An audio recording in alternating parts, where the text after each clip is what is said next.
Assalamualaikum warahmatullahi wabarakatuh. Perkenalkan kami dari kelompok 3. Saya atas nama Mafalkar Wahda dan rekan saya atas nama Nurfida, Salsabila Asrul dan Wastin Sakapasino akan mempresentasikan mengenai limbah cair pada industri pangan untuk memenuhi tugas mata kuliah pengolahan limbah dan lingkungan dengan dosen pengampu Bapak Mahir Mate.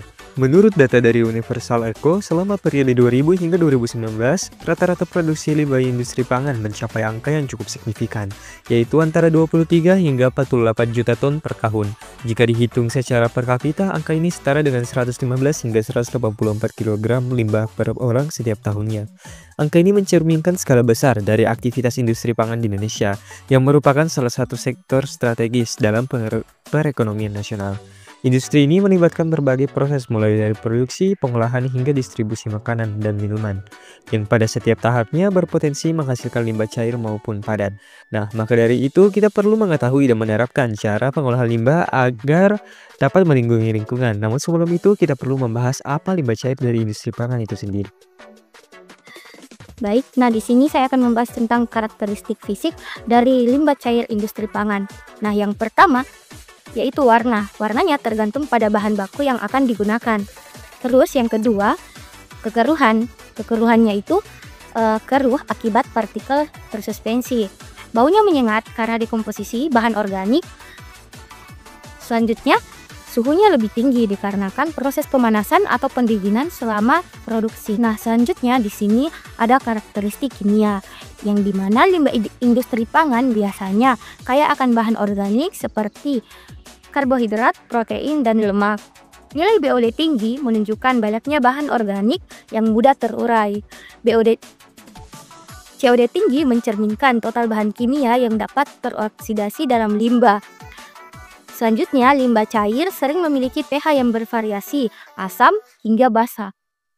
Nah, yang terakhir di sini yaitu karakteristik biologi, yaitu limbah cair dari industri pangan mengandung mikroorganisme seperti bakteri, jamur, atau ragi baik yang berasal dari bahan baku maupun proses fermentasi. Limbah cair dari industri pangan memiliki dampak spesifik yang signifikan terhadap lingkungan jika tidak diolah, yaitu yang pertama, pencemaran air. Limbah cair dari industri pangan menurunkan kualitas air akibat kandungan bahan organik, lemak, dan minyak.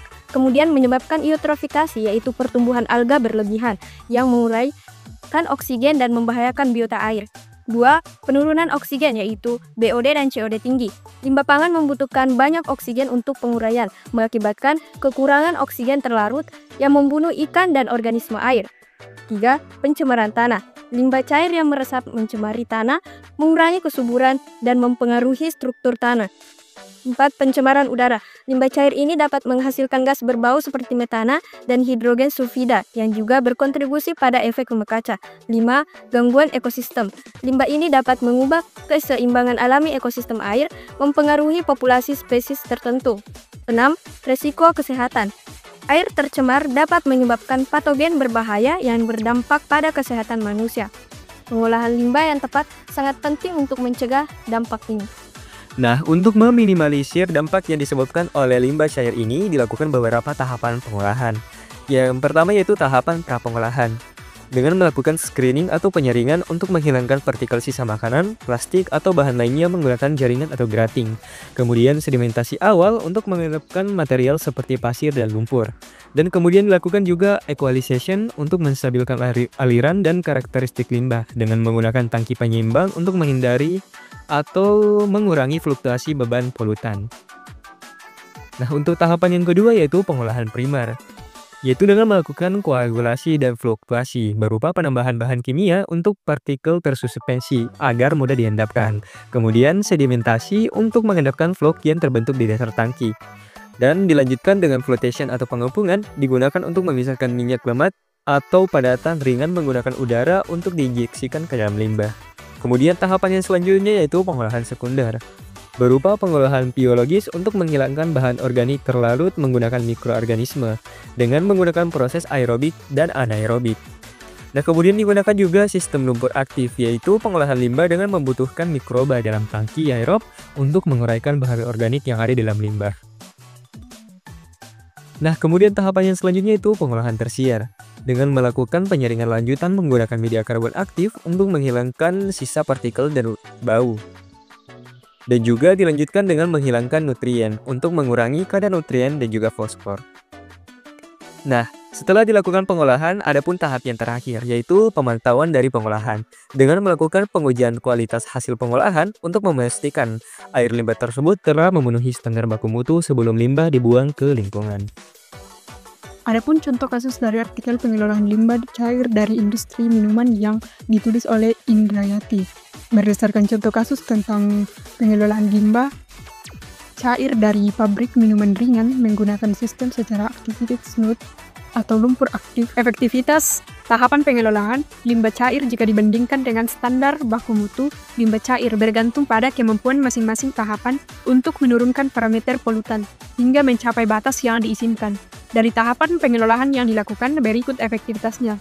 Yang pertama, pra-pengelolaan. Tahap ini tidak signifikan menurunkan parameter kimia seperti BOD, COD, dan nutrien, karena hanya menghilangkan partikel besar seperti pasir, lumpur minyak, dan lemak, yang hanya mengurangi TSS oleh karena itu, hanya memenuhi sebagian kecil dari standar. Yang kedua yaitu pengelolaan primer. Tahap ini biasanya mampu menurunkan COD dan BOD hingga 30-40%.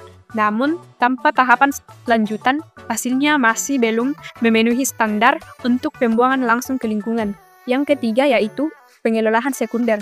Tahap ini seringkali cukup untuk memenuhi standar BOD dan COD sesuai baku mutu yaitu sekitar 80%. Tetapi mungkin tidak mengurangi nutrien seperti nitrogen dan fosfor hingga ke tingkat aman. Yang keempat yaitu pengelolaan tersier. Tahapan ini memastikan limbah cair memenuhi standar baku mutu untuk parameter seperti kadar nutrien, logam berat, dan kualitas akhir berupa bau dan warna. Efektivitasnya sangat tinggi dan biasanya digunakan jika limbah harus dibuang ke badan air yang sensitif. Yang kelima, pengujian dan pemantauan memastikan kualitas air limbah hasil pengelolaan memenuhi semua parameter baku mutu, misalnya nilai BOD kurang dari 30 mg per liter atau COD kurang dari 100 mg per liter, tergantung regulasi lokal. Sebagai kesimpulan, pengolahan limbah cair yang melibatkan tahapan lengkap dari pra-pengolahan hingga pemantauan merupakan pendekatan yang sangat efektif untuk mengurangi dampak pencemaran terhadap lingkungan. Efektivitasnya sangat tinggi jika semua tahapan diterapkan secara optimal, dengan pengawasan rutin untuk memastikan hasil sesuai dengan baku mutu yang diterapkan. Sekian dari kelompok kami, lebih dan kurangnya mohon dimaafkan. Wabillahi taufiq wal hidayah. Wassalamualaikum warahmatullahi wabarakatuh.